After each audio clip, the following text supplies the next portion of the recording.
No one dared to speak up to the Mafia boss, until the Waitress did, and everything changed.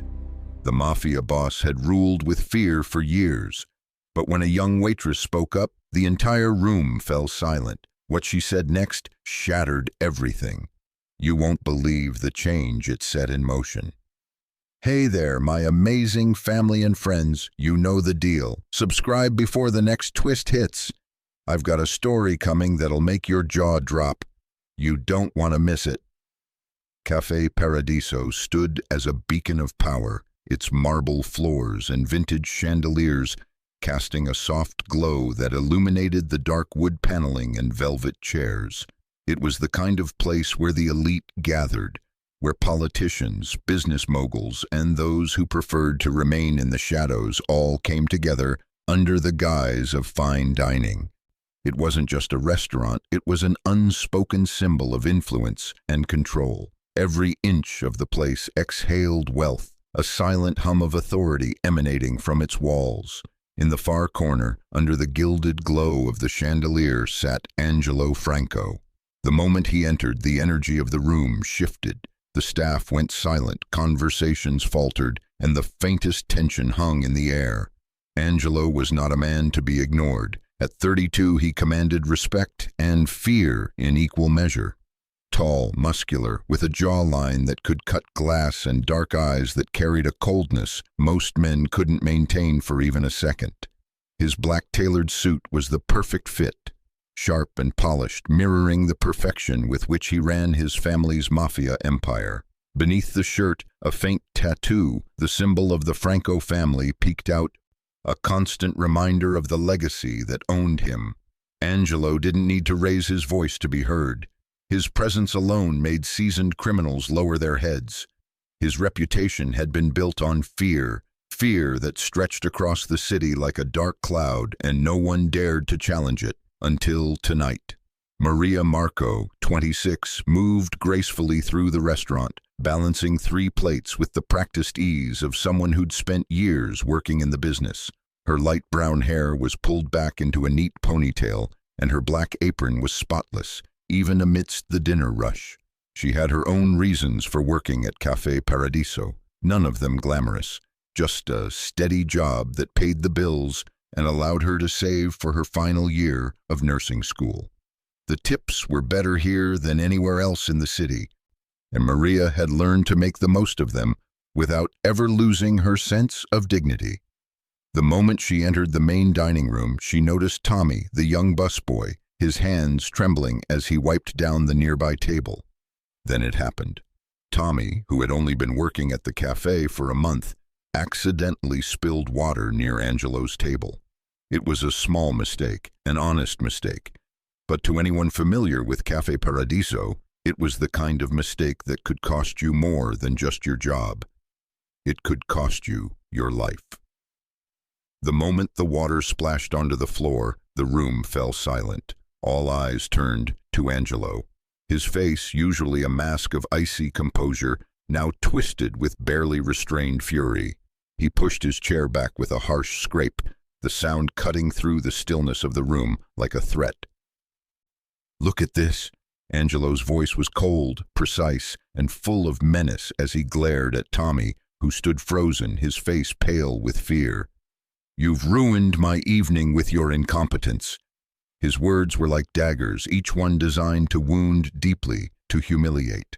Tommy stammered, his eyes wide with panic, but no words came out. The restaurant held its breath, the air thick with anticipation. It wasn't a question of if Angelo would escalate the situation, it was a matter of how. Maria's heart pounded in her chest as she watched the scene unfold. The other waiters and staff, standing at the periphery, shifted nervously, but didn't move to intervene. This wasn't just about spilled water. This was about a culture of fear, one that Angelo had created, and one that no one dared question. The look in his eyes made it clear that Tommy's mistake was an offense that needed punishment, and that punishment would be swift. But something inside Maria snapped. She had worked in places like this before, places where fear ruled the day. But she wasn't the kind of person who stood by while people were torn apart for trivial mistakes. She'd seen too much in her life, dealt with too much loss, to watch someone suffer without speaking up. She set the plates down on the nearest table with a firm, deliberate motion, the sound of the porcelain clinking sharply against the table in the oppressive silence. Without a second thought, she walked toward Angelo's table, each step purposeful and filled with a quiet resolve. The other waiters saw her move and exchanged uneasy glances, but no one stopped her. The restaurant held its collective breath as she approached the corner booth, her red apron bright against the muted decor. "Mr. Franco," Maria's voice rang out, steady, professional, and unafraid. She stood in front of him, her blue eyes meeting his dark gaze without flinching. Angelo's eyes narrowed as he looked at her, surprise flickering across his otherwise impassive face. Most people, even the bravest of them, avoided his gaze, but this woman, this waitress, stood before him without a trace of fear. The shock of her presence was palpable in the air. She wasn't apologizing, she wasn't shrinking away.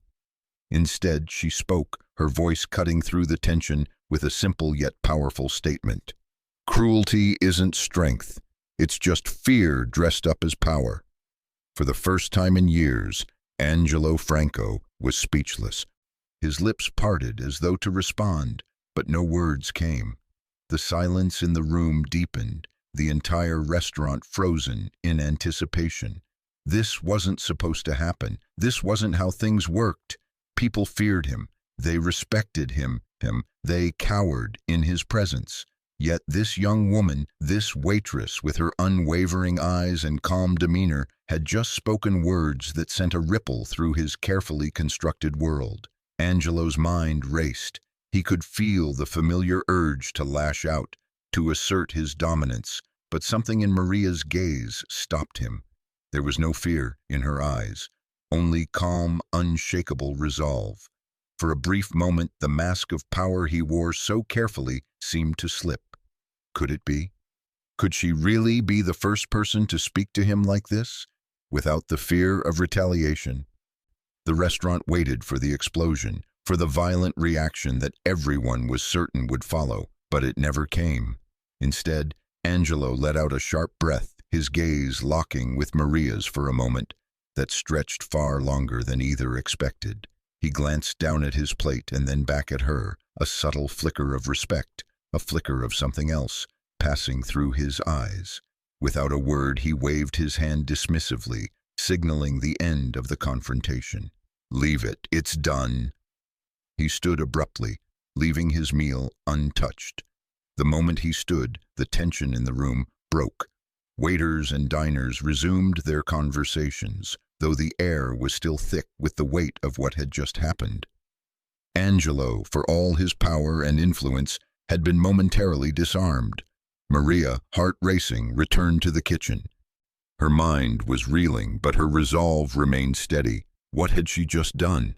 The kitchen was a blur of activity as she prepared for her next table, but she couldn't shake the image of Angelo's piercing gaze, the way he had looked at her. It was a look that hadn't just been about anger or fear, it was something deeper, something that Maria couldn't yet define. For Angelo, the encounter lingered in the back of his mind long after he left Café Paradiso that night. He had been to war countless times, built his empire on blood and fear, but there was something about Maria Marco, something about her refusal to back down, that stirred a part of him he thought had died long ago. As the night stretched on, he couldn't escape the thought of her words. Cruelty isn't strength. He had been strength personified, hadn't he? But now, with Maria's simple declaration echoing in his mind, he found himself questioning everything he had believed about power, about control, and about the man he had become. Maria had dared to speak to him in a way no one had in years, and in that moment, Angelo Franco realized that everything in his life, everything was about to change. 3 days passed since Maria Marco had spoken those 3 words. Cruelty isn't strength. 3 days since the entire restaurant had frozen in stunned silence, as a young waitress dared to challenge Angelo Franco, the Mafia boss who ruled not just the underworld, but the very air of Cafe Paradiso. 3 days of restless nights and relentless thought for Angelo, whose world had been turned upside down by a simple statement from a woman he couldn't quite forget.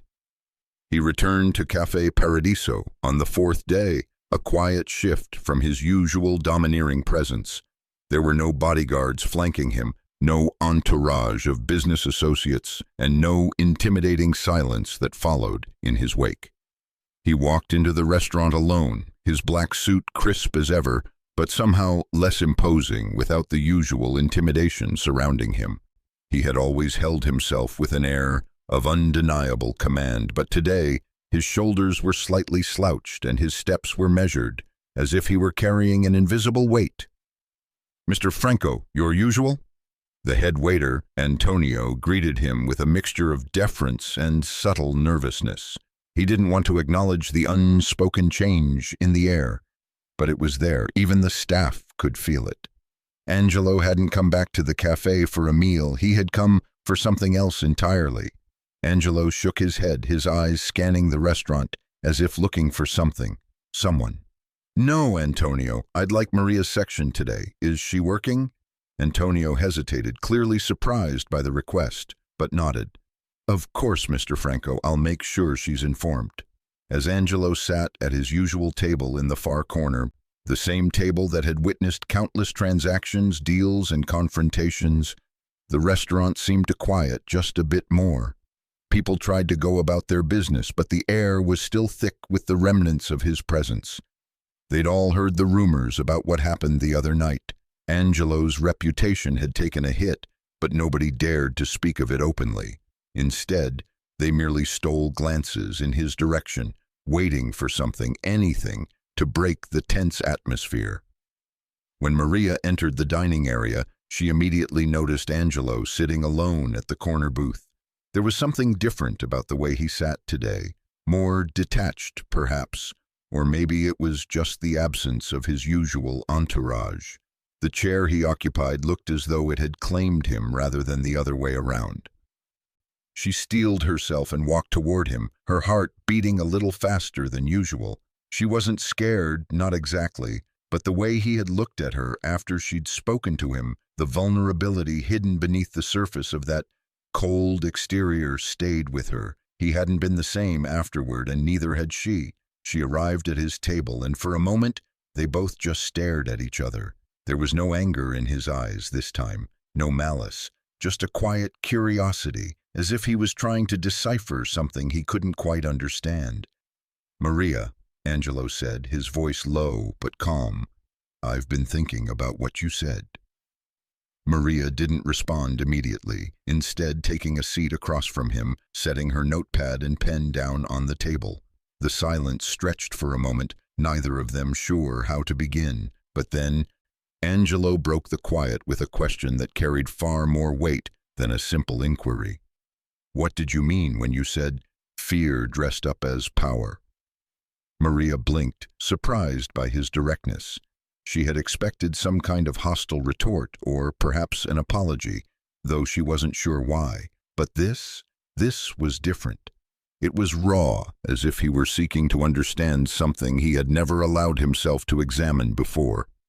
Maria took a deep breath, her fingers tapping on the edge of the table as she considered her response. This man, this Mafia boss, was asking her a question about fear, about strength, about power. It seemed almost absurd, given who he was and the world he represented. But then again, everything about Angelo Franco had been absurd ever since their first confrontation. "You didn't really ask for an answer, did you?" Maria finally spoke, her voice steady but tinged with the quiet strength she had carried with her all her life. "It was just the truth. Your world isn't built on strength. It's built on fear." Angelo didn't flinch at her words. Instead, he leaned back in his chair, his eyes never leaving hers. "You think fear is the only thing that drives me?"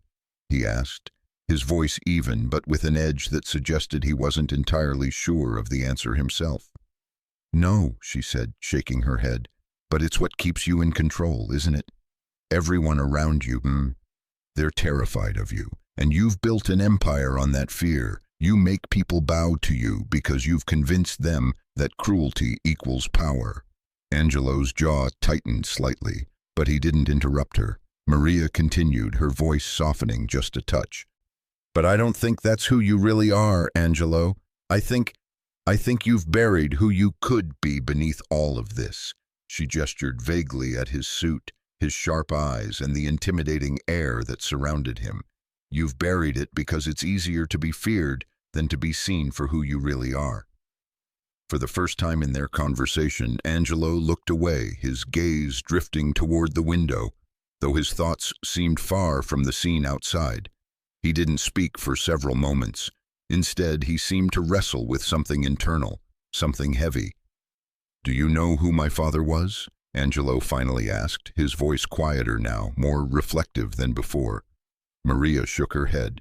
"No, but I have an idea. I know the kind of world you come from." Angelo's expression darkened. "My father, he built everything through violence, through fear. He taught me that to survive, you had to control everyone around you. That power came from showing no weakness, no mercy." He paused, and for a moment Maria could see the flicker of something vulnerable in his eyes, something he wasn't accustomed to showing. "I was 12 when I had to do things I didn't understand at the time. I was trained to be ruthless, to take command. By the time I was 25, my father was dead, and I had inherited everything he left behind. But what he left me wasn't just an empire, it was a curse." Maria watched him closely, sensing the pain beneath his words. This wasn't the cold, unfeeling man she had seen on the surface. This was someone who had been molded by his father's cruelty, someone who had been forced to live up to a legacy that was built on destruction. "My father wasn't a man, he was a monster," Angelo murmured, his voice low, barely audible. "And I've spent my life trying to be something else. But the power, the fear, the violence, it's all I know. I don't know how to be anything else." Maria didn't say anything for a moment. She let his words hang in the air, heavy with the weight of his confession. She could see the conflict inside him, the internal battle between the man he had become and the man he could still be. "You don't have to be him, Angelo," Maria finally said, her voice soft but firm. "You're not your father. You've got a choice. You can choose to break the cycle. You can choose to be better." Angelo's gaze returned to her then, and for the first time, she saw something in his eyes that wasn't just cold calculation. It was vulnerability, and it struck Maria deeply, more than any of the intimidation he had shown her before. "I want to believe that," Angelo whispered almost to himself, "but I don't know how." The silence between them stretched again, but it wasn't the tense, uncomfortable silence it had been before. It was something different, something softer. Angelo wasn't looking for absolution. He was looking for someone to believe that he could change. And for the first time, Maria wondered if maybe he could. As the minutes passed, the conversation slowed to a natural end. Angelo didn't ask her to forgive him, but something had shifted. There was a rawness between them now, an understanding that hadn't been there before. Maria could see the weight Angelo carried, and for the first time she didn't just see the Mafia boss. She saw a man, broken but capable of change. When Angelo stood to leave, he didn't offer the usual dismissive wave or cold farewell. Instead, he looked at Maria one last time, his gaze lingering. "Thank you," he said quietly, his voice carrying a sincerity that surprised them both. "I'll think about what you said." Maria watched him walk out of the restaurant, feeling a mixture of uncertainty and hope. She didn't know what the future held for them, but she knew that something had changed. For the first time in years, Angelo Franco had been confronted with the possibility of a different path, a path that could lead him away from the legacy of violence his father had left behind. And maybe, just maybe, Maria Marco had the power to help him find it. The days after Angelo's quiet return to Café Paradiso felt like an unspoken pact had been made between him and Maria. There were no grand declarations or promises, only a subtle shift in the air every time their paths crossed. Angelo had returned for more than just food. He had returned to seek something that Maria had unwittingly offered him, a glimpse of a life that wasn't built on fear, a life he had long abandoned. And Maria, she'd offered him a kind of truth, raw and unfiltered, that he had never been given by anyone in his world. As the weeks went on, Angelo began to seek her out more often, not just when he dined, but during quieter moments. It wasn't that he had grown bored of his usual routine, it was that there was something about Maria's unwavering calmness that made him feel alive, for lack of a better word. She was different, unaffected, unimpressed by his reputation, and in that difference something in him softened, something he hadn't allowed himself to acknowledge in years. Maria noticed the change in him as well. At first, she thought it was merely a result of the initial confrontation, the words she had said still echoing in his mind, causing him to reconsider his actions. But as the days stretched on, she began to see something more. Angelo didn't just want her presence because it was different. He wanted it because in a world of lies and deception, Maria had become a rare truth. It wasn't just the conversations about his family or the legacy he carried. It was the quiet moments between the words. Angelo would sit with her for coffee after a shift, his posture more relaxed, his expression less guarded. They spoke about everything and nothing, work, her nursing school, his family business. But those conversations always felt like stepping stones, each one bringing them closer to something neither of them was prepared to face. One morning, as the cafe prepared for the dinner rush, Maria found herself once again standing at the counter, a cup of freshly brewed coffee in hand. She looked up to find Angelo entering, alone as usual. His usual air of control was gone. Today there was only weariness in his eyes. As he approached, his gaze briefly met hers, and for a second he hesitated, as if debating whether to speak. "Maria," he said, his voice quieter than usual. "Can we talk?" She nodded, gesturing to the empty table by the window. There was something about the way he asked that made her pause. His usual demand, the unspoken expectation of respect, was absent. Instead, he seemed uncertain. She joined him at the table, setting her cup down carefully. "What's on your mind?" she asked, her tone casual but watchful, as though she were anticipating something far deeper than the usual small talk. Angelo sat across from her, leaning forward slightly, his hands folded on the table. For a moment he seemed lost in thought, as though trying to find the right words. When he finally spoke, his voice was almost soft, reluctant. "You said once that fear isn't strength, that it's just power dressed up in cruelty." Angelo's eyes met hers, and she could see a flicker of something, doubt perhaps, or maybe the beginnings of something more. "What did you mean by that?" Maria took a sip of her coffee, considering his question carefully. It wasn't a simple query, there was depth behind it, a curiosity that only someone who had spent their entire life entrenched in power and fear would ask. Angelo wasn't just seeking validation, he was seeking a way out. And for the first time, Maria found herself wondering if maybe he was beginning to believe that he could change. "I meant that cruelty is just a mask," Maria replied slowly. "A mask that's easier to wear than facing the fear underneath. Strength doesn't need to threaten or control. Real strength is in standing tall, in choosing compassion over fear, and it's hard to do that when you've been taught to hold on to power through intimidation." Angelo's gaze softened, but he didn't respond immediately. Instead, he seemed to be lost in the silence between them, his mind working through her words. For a moment, Maria couldn't help but wonder if he was considering the possibility that the life he'd built, the empire he controlled with an iron fist, might not be all that it seemed. He wasn't just a mafia boss to her. He was someone who had been shaped by circumstances, someone whose entire life had been defined by the legacy of violence and power handed down from his father. Angelo was trapped, not just by his actions, but by the weight of his family's expectations. After a long pause, Angelo leaned back in his chair, running a hand through his hair, the gesture one of frustration. "I didn't have much of a choice," he said quietly.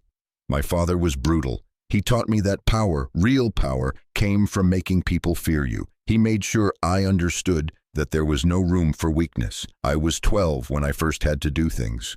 Things that still haunt me, things I never wanted to do." Maria's breath caught in her throat. The pain in his voice was unmistakable. She had known, of course, that Angelo's family was deeply entrenched in violence, but hearing him admit it, hearing him speak of it like a personal wound, was something she hadn't expected. "He made me do things," Angelo continued, his voice low. "Things that I didn't understand at the time. I watched him destroy lives, ruin families. I thought that was just the way of the world. That was my inheritance. That was all I knew. And when he died, I was left with everything, his empire, his enemies, his blood." Maria leaned forward slightly, her voice gentle but firm. "You don't have to be him, Angelo. You're not your father. You've got a choice. You don't have to continue down the same path he paved for you." Angelo's eyes flickered with something that could only be described as uncertainty.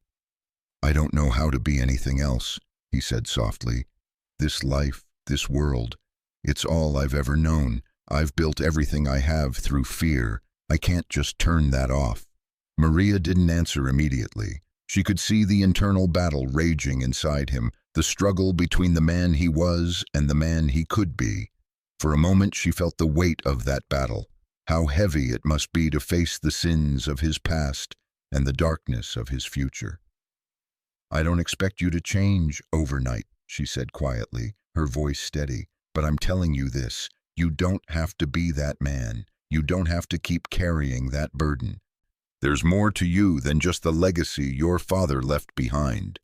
For the first time in their conversations, Angelo didn't argue. Instead, he sat quietly, as though her words had finally broken through the wall he had built around himself. It was a moment of vulnerability that Maria hadn't expected, but one that she understood all too well. That evening, after their conversation, Angelo found himself sitting alone in his office, the city lights flickering outside the window as he stared at the city he had built, the empire that had been forged with blood and fear. His mind kept drifting back to Maria's words. "You don't have to be him." He had heard that line 1,000 times in different forms, from his mentors, from his enemies, from the people who feared him, but this time it wasn't just a plea for him to change. It was a challenge, and it had struck deeper than anything else. But could he change? Could he walk away from the life his father had created, the life he had been groomed to lead? What would happen to him if he did? His world was built on power, control, and violence.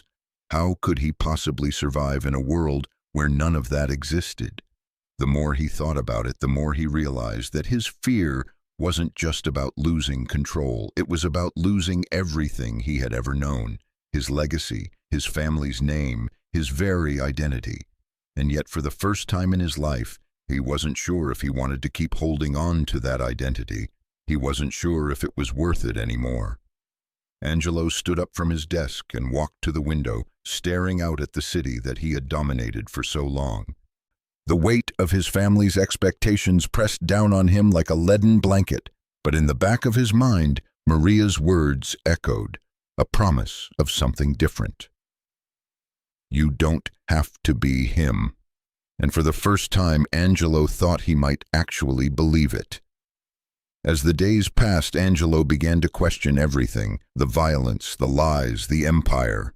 He started to see through the cracks in his carefully constructed world. The transformation was slow, gradual, but undeniable, and it was all because of Maria. The connection between them had started as an unlikely confrontation, but it was blossoming into something far more powerful. Angelo Franco was no longer just the Mafia boss who controlled the city from the shadows. He was a man caught between the weight of his past and the hope of something better. And as much as he hated to admit it, He couldn't help but wonder if the woman who had spoken those 3 simple words could show him the way forward.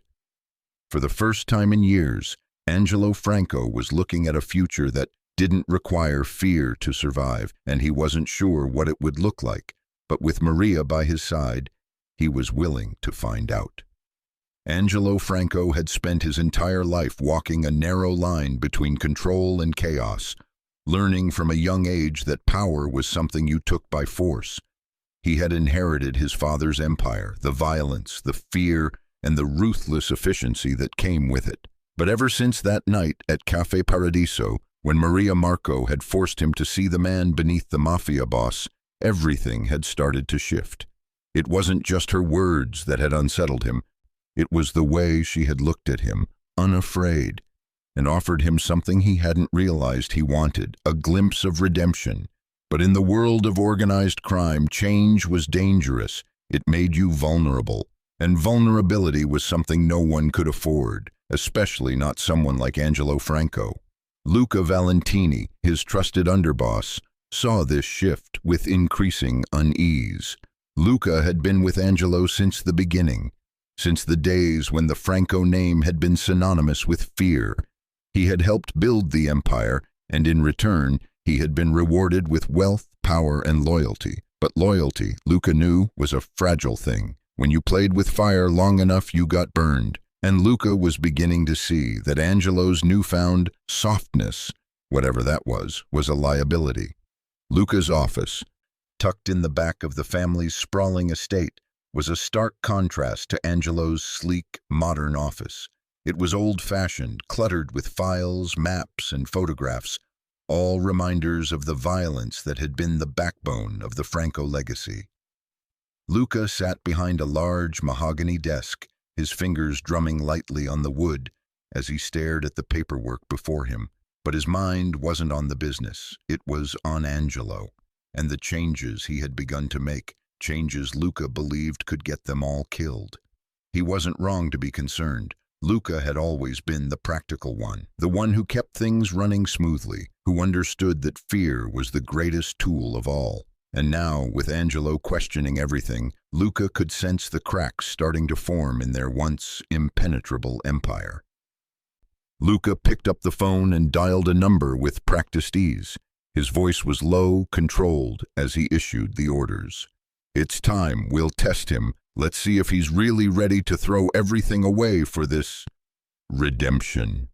He hung up, the faintest trace of satisfaction curling at the corners of his lips. Angelo would have to make a choice, and Luca was determined to make sure he chose the right side, the side that valued loyalty over weakness. 3 days later, the tension between Angelo and Luca came to a head. Angelo had been trying to navigate the world Maria had shown him, trying to figure out what it meant to be someone other than a monster. But Luca's plan to push Angelo's boundaries had already begun. It started innocuously enough. A night like any other at Cafe Paradiso. The restaurant was buzzing with the usual blend of politics, power, and the kind of dangerous whispers that could change the course of the city's future. But tonight, Luca's men had a different plan. Maria, balancing 3 plates on her arm, entered the dining area as usual. She had grown accustomed to the ebb and flow of the restaurant, moving seamlessly between tables, always with a smile and a calm professionalism that masked the fact that she had seen and heard things in this place that most people would never want to imagine. But she didn't mind. It paid the bills, and her nursing school was closer every day. She noticed Angelo right away. He sat in his usual corner, his back to the wall, as always. There was something about his posture tonight that seemed different. The usual cold detachment was gone, replaced by an almost weary look. As she approached his table, she nodded to him, offering the customary greeting. "Mr. Franco, what can I get for you tonight?" Her voice was steady, casual, but there was a subtle weight between them. She had grown used to his quiet presence, the way his eyes followed her without saying a word. But tonight there was something else in his gaze, something softer. "I'll have the usual," Angelo replied, his voice quiet but firm. As Maria turned to head back to the kitchen, she felt the hairs on the back of her neck prickle. There was something in the air tonight, something off. She couldn't place it, but the tension in the room felt thicker than usual. A few minutes later, Maria found herself returning to the dining room, glancing briefly at Angelo's table before making her way toward a corner where a couple had just seated themselves. But as she walked, she felt a presence at her back, followed by the unmistakable sound of laughter, laughter that was quickly swallowed by a sharp, forceful voice. "Well, well, well, what do we have here?" Maria froze, her heart sinking as she recognized the voice. A group of men had cornered her path, 3 of Luca's men who had slipped into the restaurant unnoticed. She had seen them before, men who frequented the family's events but always remained in the background. Tonight, however, they were here for a different reason. The man closest to her, a broad-shouldered figure with a scruffy beard, leaned in, his breath heavy with alcohol. "You're looking good tonight, sweetheart," he sneered. "Got a minute to chat?" Maria took a step back, her hand instinctively going to the tray of drinks she was carrying. She tried to step around them, but the man blocked her path. His grin was wide and predatory. "What's wrong, Maria?" he taunted, his voice mocking. "Afraid of a little fun?" Maria's pulse quickened, but she didn't let it show. Instead, she lifted her chin, meeting the man's gaze with steady eyes. "I'm just doing my job," she replied evenly. "Now move." The man stepped closer, pushing her into the corner. "I don't think you understand," he said, leaning in. "You don't get to tell me what to do, not in my world." Maria's breath hitched, but before she could react, the tension in the air broke. "Is there a problem here?" The voice that cut through the tension was low, controlled, and unmistakably familiar. Angelo's voice. Maria's heart skipped a beat, and she turned to see him standing a few feet away, his eyes fixed on the scene in front of him. The men froze. It was as if Angelo's mere presence had sucked the air from the room. They had known better than to cross him, but tonight they had done it anyway. The man closest to Maria straightened, trying to mask the fear that flickered in his eyes. "No, Mr. Franco, just having a bit of fun, you know." Angelo's gaze hardened. "Not with her," he said quietly, but with a sharpness that made the man flinch. "You'll walk away, now." Without another word, Angelo stepped forward, his towering figure imposing, as always. The men didn't need to be told twice. One by one, they backed away, their eyes never meeting Angelo's, until they finally turned and disappeared into the restaurant's shadows. Maria stood there, her heart racing, as Angelo's eyes lingered on her, his expression unreadable. "You okay?" he asked, his voice softer now, more concerned than she had expected. She nodded, trying to compose herself. "I'm fine," she said, her voice steady despite the adrenaline coursing through her veins. "Just a little surprised." Angelo didn't respond immediately. Instead, he glanced over his shoulder, as if making sure no one else was around. "They won't bother you again," he said quietly, his tone more protective than she was used to hearing from him. Maria met his gaze, her mind still reeling from what had just happened. "Why did you do that?" she asked, her voice barely above a whisper. Angelo hesitated for a moment, his eyes flickering with something deeper than just the cold, calculating man he often portrayed. "Because you matter," he said, his voice steady but filled with an intensity she hadn't expected.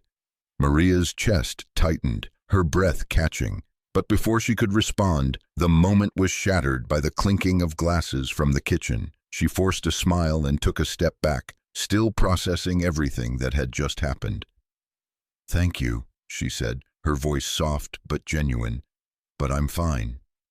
Angelo watched her for a moment longer, his gaze lingering before he nodded. "Just don't forget that," he said, his voice softer than usual. "You matter, Maria, more than you think."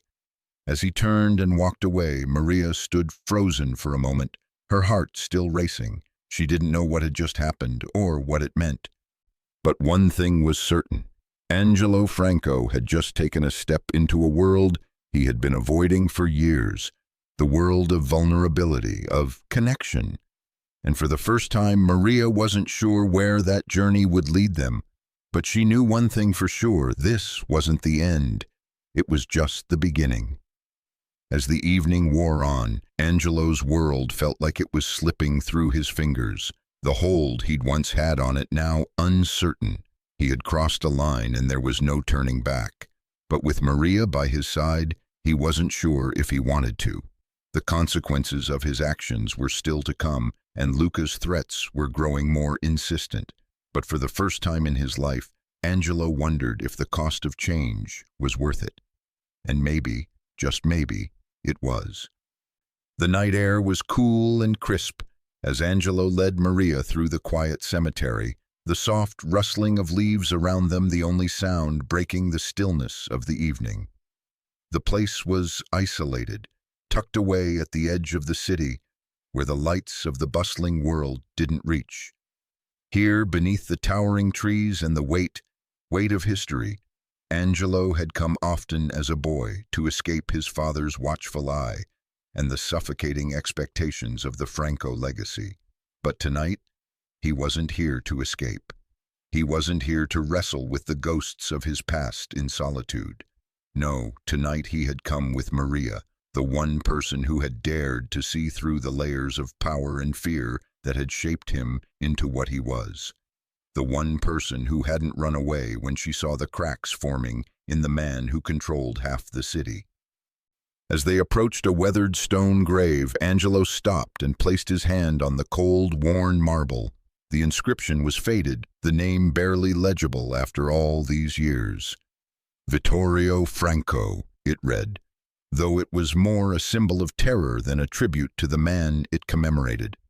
Maria stood silently beside him, watching him closely, though she didn't speak. She knew this moment wasn't for her to fill with words. This was Angelo's history, his burden, and she would let him share it when he was ready. After a long silence, Angelo spoke, his voice low, almost reverent. This is where it all began. Maria turned her gaze from the grave to Angelo's face, noting the slight tremor in his jaw. His eyes were fixed on the stone, but she could see the weight of his past in the tightness of his shoulders, in the way his hands clenched at his sides. He hadn't come to visit his father's grave in years, she realized. He hadn't come to mourn. He had come to face the man who had made him into what he was. "My father," Angelo began, his words slow, measured, as if testing the waters of vulnerability he had never dared to step into. He wasn't just a boss. He wasn't just a criminal. He trailed off, his eyes flickering to the ground. He was a monster. Maria's heart skipped a beat as she heard the unspoken truth in his voice. It wasn't just a man haunted by his legacy. It was a man who had been shaped by violence from the very beginning. Angelo's voice cracked slightly, betraying the weight of emotions he rarely allowed himself to show. "He taught me that to survive, you had to be like him. You had to make people fear you. Make them believe you would destroy anyone who crossed you. He didn't just want me to learn how to lead the family, Maria. He wanted me to be the family. To be the terror." He paused, as if gathering the courage to continue. "When I was 12, my father made sure I understood what it meant to be Franco. He made me do things I didn't understand at the time, but that was the point, wasn't it? To break you, to strip away any humanity until all that was left was control, violence, and fear. And by the time I was 17, I had already killed. I had already made my first victim." Maria's breath caught in her throat, but she didn't interrupt. She had known that Angelo's life had been filled with violence, but hearing him speak of it so openly, so painfully, was something she hadn't anticipated. It was raw, and it was the first time she had seen Angelo so human. "I killed someone, an innocent family," he continued, his voice quiet but steady. "I didn't want to do it, Maria. I didn't know what was happening, but I was forced. My father made sure I was there, made sure I saw what happened. He thought it would make me stronger. He thought it would make me fit to lead the family. And in some sick way, it worked." Angelo's hands were shaking now, though he didn't let Maria see it. He clenched his fists by his sides, trying to hold on to whatever semblance of control he could. I've carried that with me for years, Maria. That death, that guilt. I can't forget it, no matter how hard I try. Every time I close my eyes, I see their faces, and I wonder, what if I hadn't been there? What if I hadn't done what my father told me to? Maria felt her heart break as she listened. She knew that Angelo wasn't just confessing his sins to her, he was confessing them to himself. For so long, he had buried this guilt, hidden it behind the cold mask of power and control. But tonight, in the quiet graveyard, he was finally letting it all out. I've spent my whole life trying to prove that I'm strong, that I'm not my father, but no matter how much I do, no matter how much I build, it all feels like it's based on a lie. I'm just trying to be someone else, Maria, someone who isn't him, but it's hard. He turned to her then, his gaze dark, haunted. Do you understand? Maria's heart ached for him, for the boy who had been forced into a life of violence before he could even form his own identity. She stepped closer, placing a hand gently on his arm. I understand more than you think, she said softly, her voice steady and compassionate. She didn't say anything about absolving him, didn't offer him forgiveness. Instead, she spoke the truth. She didn't know what he had done, and she couldn't erase the past. But she knew that redemption was possible, and that it wasn't about what he had done. It was about who he chose to be now. You can't change the past, Angelo, Maria continued, her voice gentle but firm. But you can change who you are today. You're not your father, and you don't have to keep carrying his legacy of pain. Angelo's eyes softened at her words. But how? His voice cracked, the desperation of his question raw and open. How do I walk away from everything I've known, from everything I've built? Maria took a deep breath, her fingers still resting lightly on his arm. You start by acknowledging that you don't have to be him, and then you choose to be something else. You choose to be better, for yourself, for your future.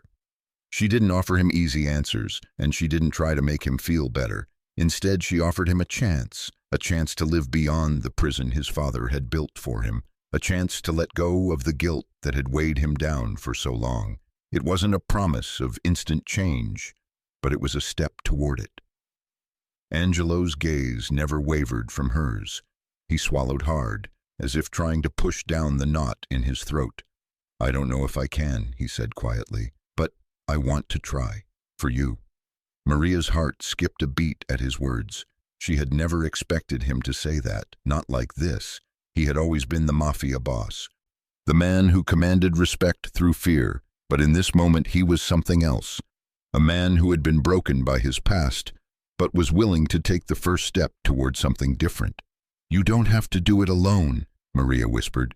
I'm not asking you to change overnight, but I'm asking you to try.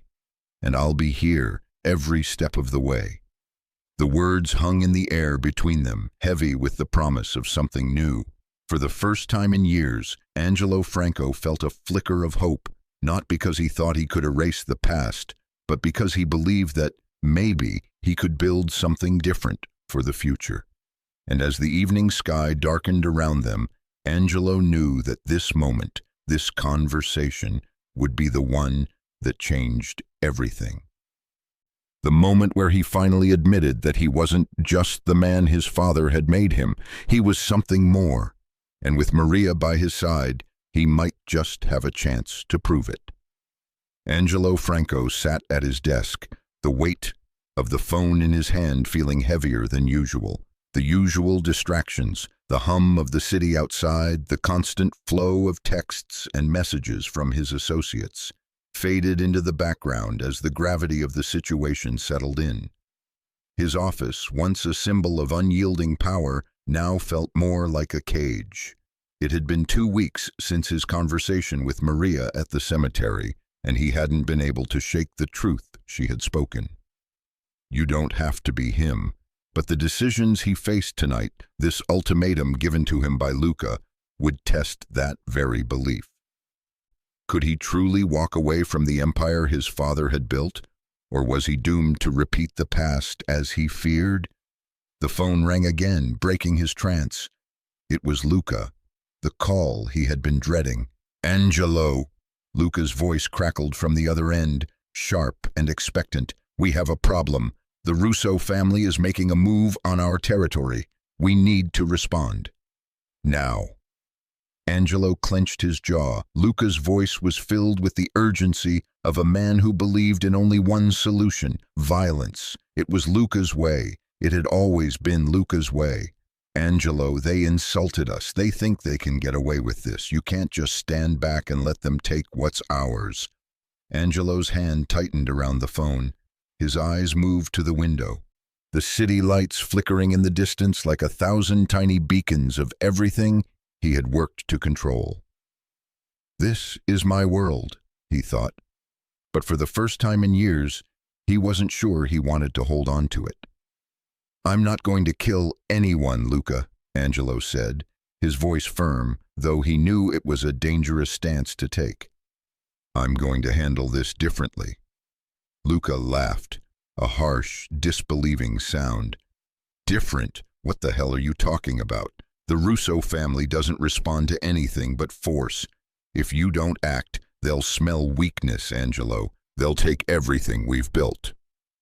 "I'm not running this family on fear anymore," Angelo replied, a cold resolve settling into his chest. "I'll take legal action. We'll hit them with lawsuits, seize their assets. We will fight in the courts, not the streets."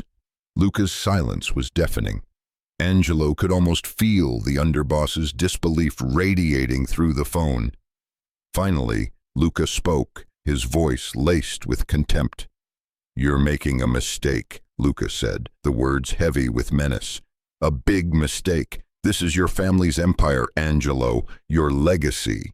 And if you let them take it without lifting a finger, well, you might as well hand them the keys." Angelo stood up, walking to the window. The city sprawled beneath him, a living entity that had been built on power, fear, and blood. He had inherited it all, but for the first time he saw it for what it was: a prison. "Do what you need to do, Luca," Angelo said coldly, "but I'm handling this my way." Without waiting for a response, he hung up the phone and turned to face the darkened room. His chest tightened. But it wasn't fear he felt. It was something else. A weight lifted from his shoulders, though another one seemed to settle in its place. He had made a choice that would change everything, but now he had to live with it. The next morning, Angelo called an emergency meeting with the family captains. He wasn't sure what to expect: disappointment, anger, maybe even rebellion. But he didn't care. This was the decision he had made, and it was final. Luca arrived first, storming into the room with an angry fire in his eyes. He didn't speak, but the tension was palpable. The other captains filed in shortly after, sensing that the air had thickened, that the old dynamics were beginning to shift. Angelo stood at the head of the table, his posture calm but resolute.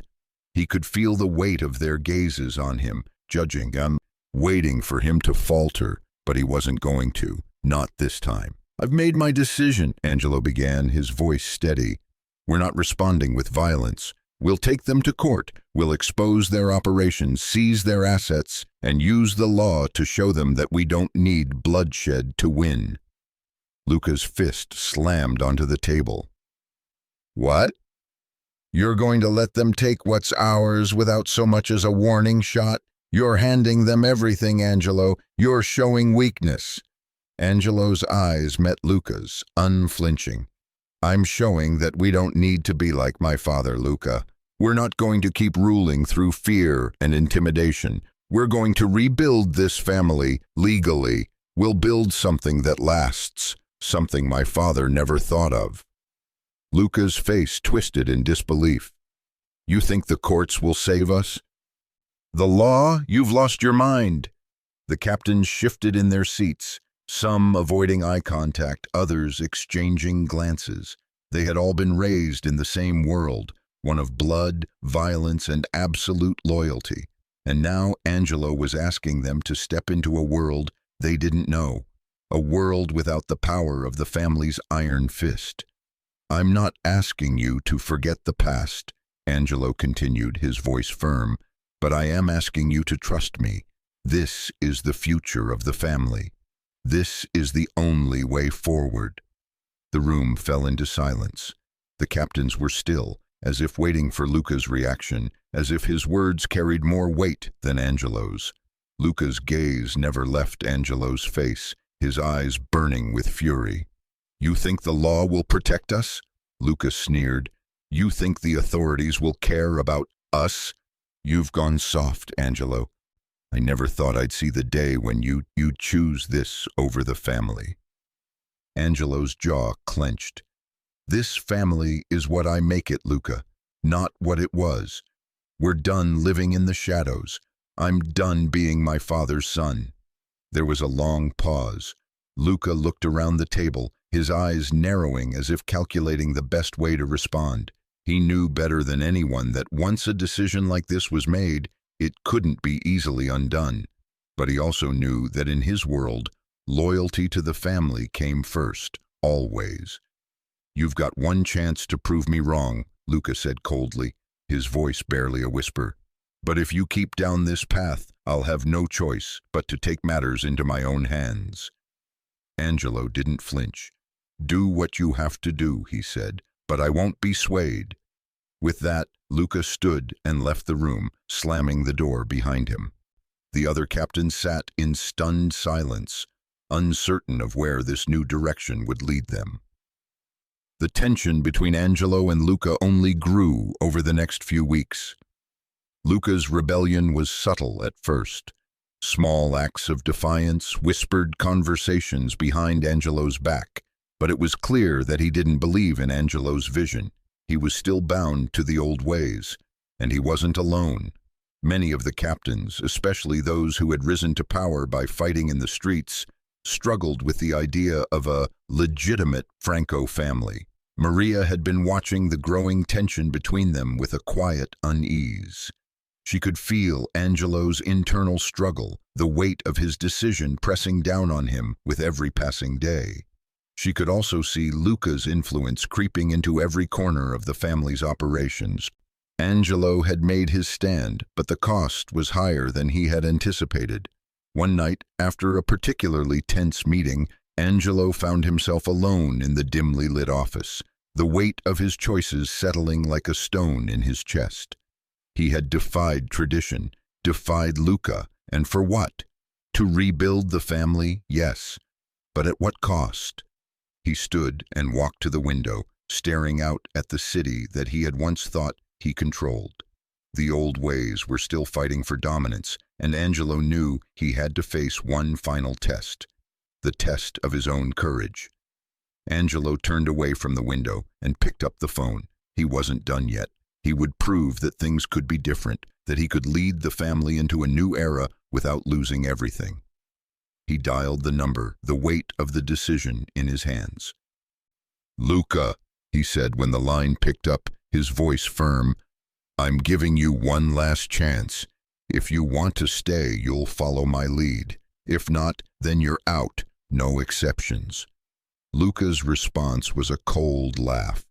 "You think you're in control, don't you?"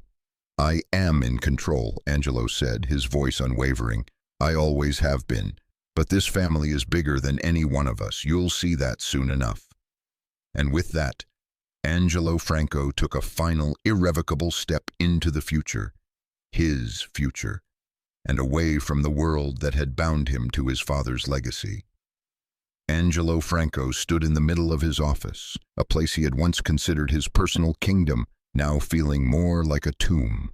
The skyline of the city sprawled before him, a glittering testament to the empire he had inherited, a family legacy built on blood and fear.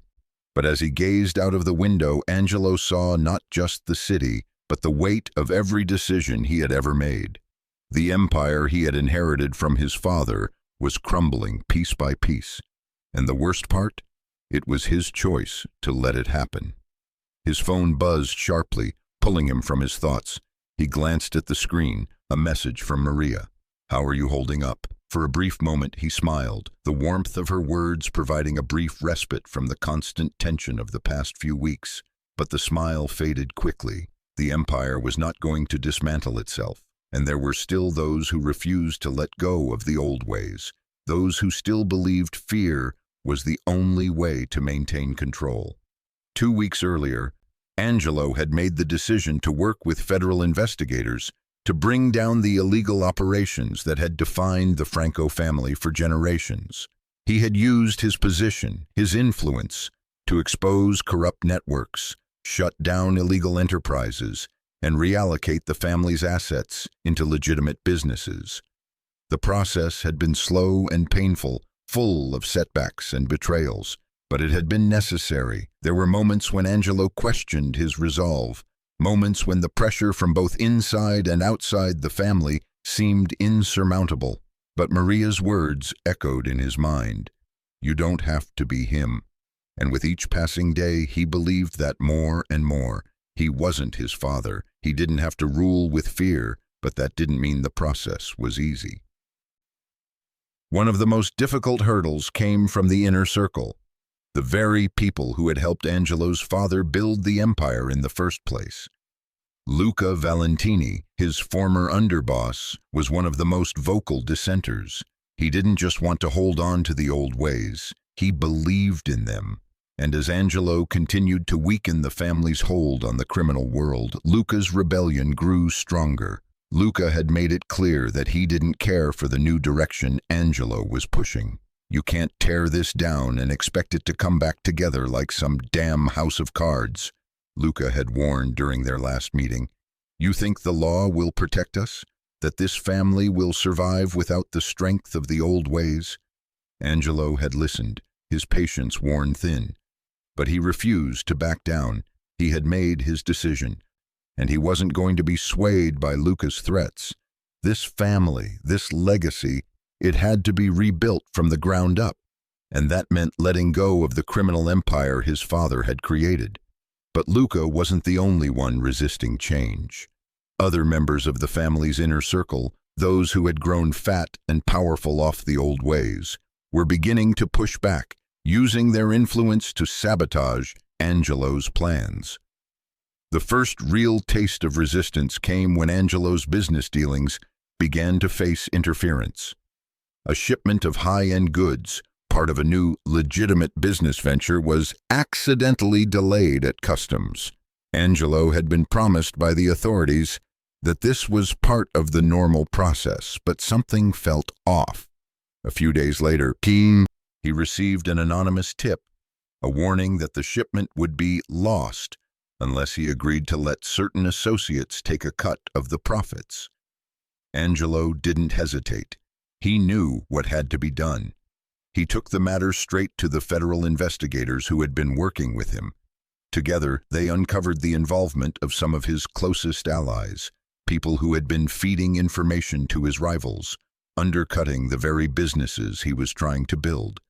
That night, Angelo met with the investigators, his mind racing with the realization that even some of his own people were trying to tear down everything he was building. He felt a sickening wave of betrayal. The very people he had trusted were turning on him, testing his resolve. But he couldn't afford to show weakness. Not now, not ever again. "We need to move fast," Angelo said to the team of agents, his voice cold and measured. "Get the evidence. We'll go public with this." Back at the family estate, the tension in the air was palpable. Angelo was becoming more and more isolated, both from his allies and from the criminals who had once been his closest confidants. But the most difficult part of all this wasn't the resistance from the criminals. It was the loss of the empire. The family business that had been his birthright was slowly slipping away from him, like sand through his fingers. He stood by the window, looking out over the estate. In the distance, he could see the ruins of what had once been the center of the family's operations. The old buildings that had been used for illegal activities now sat empty, their windows shattered, the streets outside quiet. For a moment, Angelo felt the full weight of the loss. His father had built this empire with his own hands, using violence, manipulation, and fear. And now Angelo was watching it crumble. But as he looked at the broken remnants of the family's former stronghold, something inside him clicked. He wasn't just tearing it down, he was building something new, something that could endure. The cost of this transformation became clearer with each passing day. The family's old enemies were closing in. Rival factions that had once feared the Franco name now saw an opportunity to reclaim territory. They started making moves, pushing into the areas the Franco family had once controlled. The pressure on Angelo intensified as threats to his new businesses mounted. Maria could see the toll this was taking on him. He was more withdrawn, more restless. The anger that had been a constant companion throughout his life was starting to reemerge, though now it was directed at himself. "You're not just fighting them," Maria said one night as they sat together in the quiet of his penthouse. "You're fighting yourself." Angelo looked at her, his gaze heavy with exhaustion. "I don't know how much more I can lose, Maria." "You're not losing everything," she replied softly, placing a hand on his. "You're building something that matters." He stared at her, her words cutting through the fog of his doubt. "I don't know if it's enough," he muttered. "You don't have to do it all at once," she said. "Take it one step at a time, and I'm here every step of the way." Her unwavering support was like a lifeline to him, something he hadn't expected to find. He had spent his life surrounded by people who feared him, who needed him to be the monster his father had turned him into. But Maria didn't need him to be that man. She needed him to be something else, and that something else, that was what Angelo was slowly learning to become. As the weeks passed, the friction within the family grew. Luca's rebellion didn't die down, it only intensified. He continued to undermine Angelo's authority, pushing for more aggressive action, more violence, more bloodshed. But Angelo stood firm. He wouldn't give in. The moment came when Luca finally made his move. After a failed attempt to sabotage one of Angelo's legitimate business deals, Luca sent a clear message, a threat meant to break Angelo's resolve. A group of Luca's men were caught in an attempted extortion scheme, and Luca made it known that this was just the beginning. But Angelo had a choice. He could respond with violence just as Luca wanted, or he could continue to dismantle the empire with the law as his weapon. The choice was simple. Angelo didn't back down. He took action. He used his position to ensure Luca's men were arrested, all the while working with federal investigators to gather the evidence that would bring Luca down. That night, Angelo sat alone in his office, staring at the pile of documents on his desk, legal papers, evidence, court orders. It was the future. It was a future he was starting to believe in. Maria's support, her unwavering belief that he could be different, had become his strength. This was his break from tradition. This was his way of showing the world and himself that he could lead with something other than fear. The price of change was steep, but it was the only price worth paying. Angelo Franco's world was crumbling. It wasn't just the pressure from his old associates, the ones who clung desperately to the crumbling pillars of his father's legacy. It was the betrayal that had come from the one man he had trusted more than anyone else, Luca Valentini. Luca had been there from the beginning, a loyal underboss who had helped build the Franco Empire, a man Angelo had considered not just an ally, but a brother. They had fought side by side, raised by the same ruthless standards, shaped by the same violent world. But it was that very world, the world Angelo had chosen to dismantle, that Luca still embraced. And now Luca was making his move. The betrayal began subtly, with Luca's quiet whispers and the growing discontent among the family captains. It wasn't just the tensions over Angelo's shift toward legitimacy. It was a deeper, more insidious plan. Luca had always been ambitious, but Angelo hadn't realized just how far that ambition had gone until it was too late. It started with rumors that Luca was gathering his own followers, that he was preparing to take over. At first, Angelo had brushed it off. He had made his choice. He had declared that the family would rebuild, that they would move away from the violence of the past. But as the whispers grew louder, Angelo knew he could no longer ignore the danger that was brewing right under his nose. And then came the first real sign of rebellion. It was a quiet evening, the restaurant empty except for the usual late-night workers, when Angelo received a call that would change everything. "Angelo," the voice on the other end was urgent, almost frantic. "There's been an attempt on your life. Luca's men, they tried to take you out." Angelo's blood ran cold. He had always known Luca was capable of violence, but this was a step further. This was a declaration of war.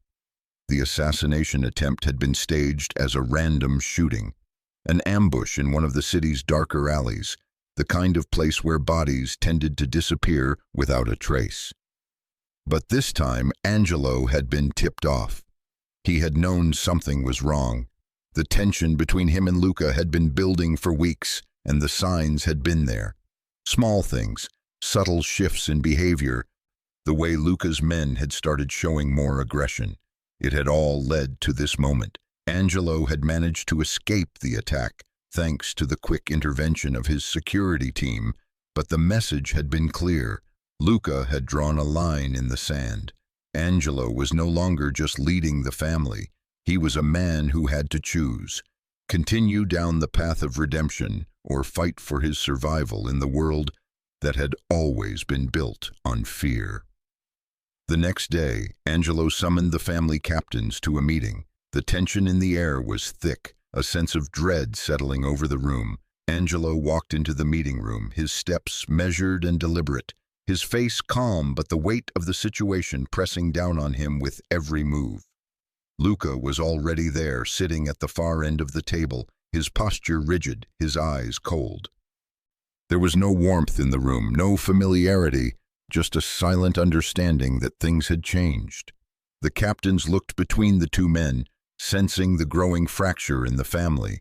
Some still held on to the past, clinging to the idea of power through violence, while others, more tentative, had begun to look to Angelo for a new direction. But Luca had made his decision long ago. He wasn't here for peace. He was here to reclaim what he believed was his. Angelo stood at the head of the table, his eyes sweeping over the group. There was no turning back now. He had made his choice. "I've called this meeting for one reason," Angelo began, his voice steady but firm. "There has been an attempt on my life, orchestrated by someone in this room. It's time to end this once and for all." He turned his gaze to Luca, who met it with a cold, defiant stare. "Luca," Angelo said, his voice quiet but full of unspoken authority, "you've been planning this for weeks, haven't you? You think I'm weak. You think I'm not fit to lead this family anymore, but you're wrong." Luca didn't flinch. "You don't get it, do you?" he said, his voice sharp with contempt. "You've turned your back on everything we've worked for. You've gone soft. And now you're asking us to follow you into the unknown. To what? To be like them? To give up everything we've built for some pipe dream of legitimacy?" "You've always been about control, Luca," Angelo replied, his voice steady. "But I'm not. I'm about change. And if that means losing everything to rebuild, then so be it. I won't let fear rule us anymore." The tension between them was palpable. The family captains were watching, waiting for the first sign of weakness, waiting to see who would come out on top. "I've made my decision," Angelo continued, his voice calm, unyielding. "I'm not part of the old world anymore. The family, my father's empire, is over. I'm dismantling everything, and if you can't follow that path, then you don't belong here." Luca stood up suddenly, his chair scraping loudly against the floor. "You're nothing without that empire," he spat. "You think the world will just accept your new vision? You think they'll forget who we are? You've let your weakness show, Angelo, and that's the moment you sealed your fate." Angelo didn't flinch. He had expected this. I'm not asking for your loyalty anymore, Luca. If you want to take control, do it, but it won't be at my expense." The room was silent, the tension hanging thick in the air. Luca's eyes burned with rage, but Angelo stood his ground. This wasn't just a fight for the family's future. It was a fight for his own redemption. "I'm done," Luca said quietly, his voice laced with venom. "I'll handle this on my own, but don't think for a second that I'll let you walk away from this unscathed." With that, Luca stormed out of the room, his footsteps heavy as they echoed in the silence that followed. Later that night, Angelo found himself standing at the balcony of his penthouse, the city lights flickering below him like distant stars. He hadn't expected things to end like this. He had hoped for peace. He had hoped that his vision of a new family, one based on honesty and integrity, would be enough to unite them, but it hadn't been. Maria appeared behind him, her footsteps soft but certain. She placed a hand on his shoulder, offering him the comfort she always gave when the world felt like it was closing in. "You did the right thing," she said quietly. "You didn't let him control you. You made a choice. Your choice." Angelo turned to face her, his eyes tired, but filled with something softer than he had ever shown before. "I don't know if it's the right thing, but it's the only thing I could do. I'm walking away from everything, Maria, from the life my father built, from the power, from the fear." Maria met his gaze, her eyes full of understanding. "And what now?" Angelo sighed, his shoulders slumping slightly. "Now I build something new, something that doesn't depend on bloodshed or control. I don't know how, but I'm going to try." Maria smiled softly, her hand still resting on his shoulder. "You'll do it. I know you will." The next day, Angelo made it official. In front of the family captains, in front of the people who had once feared him, he stood and declared, "This family is no longer a part of the underworld. We're turning everything over to legitimate business, to honest work. If you want to be part of that future, stay. If not, then leave. The choice is yours." The family, once so firmly united in fear and loyalty, now stood divided. Some chose to follow Angelo into this new world, while others, like Luca, walked away, refusing to let go of the past. But for Angelo, it was clear. This was his moment of redemption. He had chosen the path of peace, not violence, and he was ready to walk it, no matter where it led. Maria stood by his side, a quiet strength in the storm of change. They had both chosen something difficult, something that would require sacrifice, but it was the only way forward. Together, they would rebuild, not just the family, but themselves. As Angelo looked at her, he knew the journey was just beginning, and for the first time in his life, he felt ready. Ready to leave the shadows behind and step into the light. The sun had barely risen over the city, casting long shadows across the streets as Angelo Franco stood on the balcony of his penthouse, staring out at the horizon. The city, once a sprawling landscape of power and corruption, now seemed quieter, more peaceful. The weight of the world had shifted. No longer was it filled with the looming presence of fear and violence. Now there was the faintest glimmer of hope on the horizon, the start of something different, something better. His phone buzzed in his pocket, and he pulled it out with a sigh. It was a message from Maria. "How's the day looking? Excited for the meeting later?" Angelo smiled.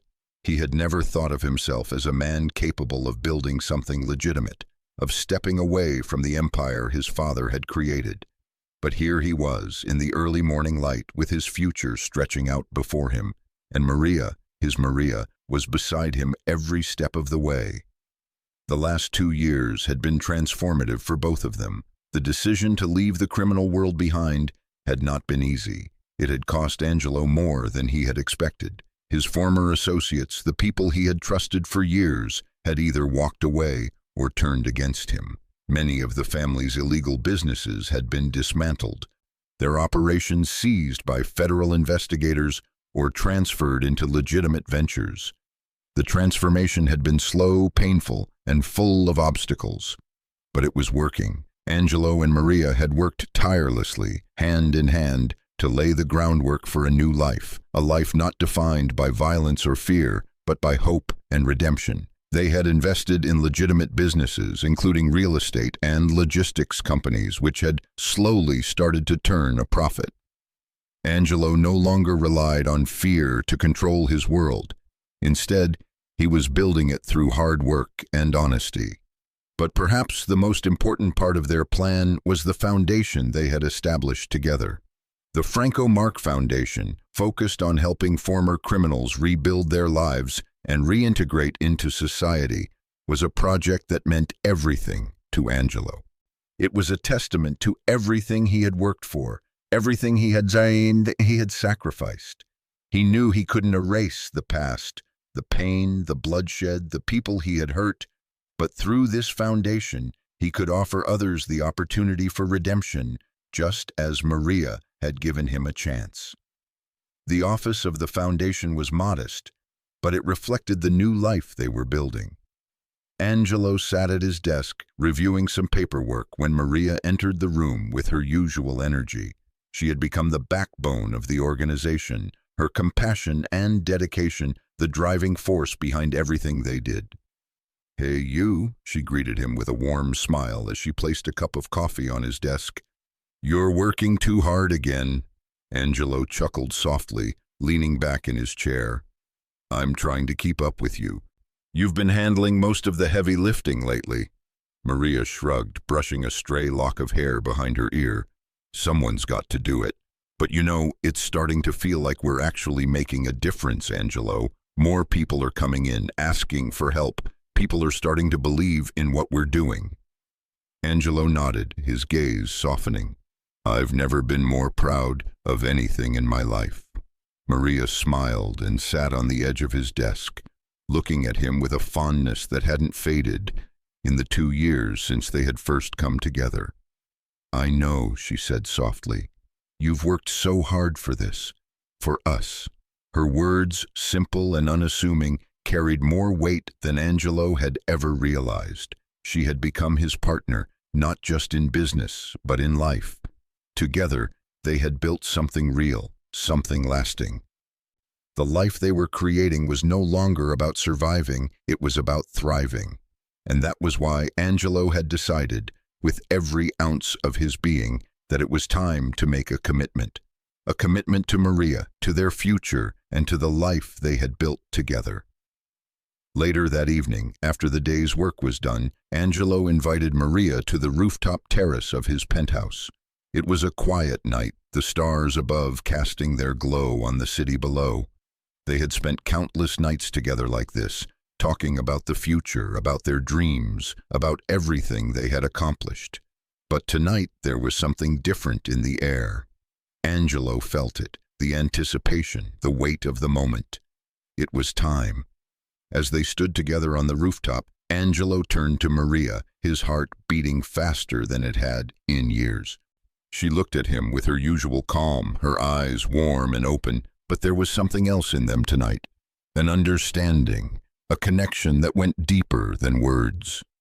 "I've been thinking a lot, Maria," Angelo began, his voice steady but filled with emotion, "about everything we've been through, about how far we've come, and about what I want for us." Maria smiled gently, her hand resting on his. "I know what you're thinking, and I feel the same way." Angelo took a deep breath, his heart pounding in his chest. "I want to be with you, Maria, not just for now, but for the rest of my life. You've given me a chance to be something more than what I was, more than what I thought I could be, and I want to show you that I'm ready to build a future with you." Maria's eyes softened, her lips parting in surprise, but before she could say anything, Angelo reached into his jacket pocket and pulled out a small velvet box. Maria's breath caught in her throat as he opened the box to reveal a delicate ring, a vintage design with an emerald center, surrounded by diamonds. It wasn't the kind of ring she had imagined, but it was perfect, perfect for the life they had built together. "Maria," Angelo said, his voice barely a whisper, "I want you to be my wife. I want to spend the rest of my life with you, building something real, not just a future for us, but a future for everyone we help. Will you marry me? For a long moment, Maria didn't speak. She just looked at him, her eyes filling with emotion. There were no grand gestures, no dramatic words, just the quiet understanding between them, the bond they had created, stronger than any ring, any promise. Finally, Maria smiled, her eyes brimming with tears. Yes, yes, Angelo, I want that too. Angelo felt his heart swell with emotion as he slipped the ring onto her finger. It was a simple moment, but for both of them, it was everything. It was the culmination of all the sacrifices they had made, the choices they had both faced, and the love they had fought for. 2 years had passed since that night on the rooftop, and the world around Angelo and Maria had changed in ways they hadn't imagined. The foundation they had started together had grown into something substantial. They had helped countless former criminals turn their lives around, offering them not just jobs, but hope. Maria had continued her work in nursing, and together they had built a life that was both fulfilling and meaningful. The Franco Mark Foundation had become a symbol of change, of redemption, and of the possibility for transformation. Angelo had become a well-respected businessman, his legitimate enterprises flourishing as he distanced himself from his father's legacy of fear and violence. His past would always be part of him, but it no longer defined him. And then one day, as they stood in the community center they had built together, a space that once housed the remnants of his old empire, Angelo turned to Maria with a soft smile. "We did it," he said quietly. Maria smiled, her eyes filled with pride. "We did," she agreed, "and it's just the beginning." Together, they had proven that love, redemption, and the courage to change could heal even the deepest wounds. And as they looked toward the future, they knew that nothing, no past, no legacy, no fear, could ever take away the life they had built. They had created something real, something lasting, and it was theirs. And for the first time, Angelo Franco could finally say that he was at peace. And for the first time, he truly believed that love, their love, was the most powerful thing in the world. Wow, you made it all the way here. That means you care about stories like this. So don't miss the next one. Go ahead, click it. It's waiting for you. See you.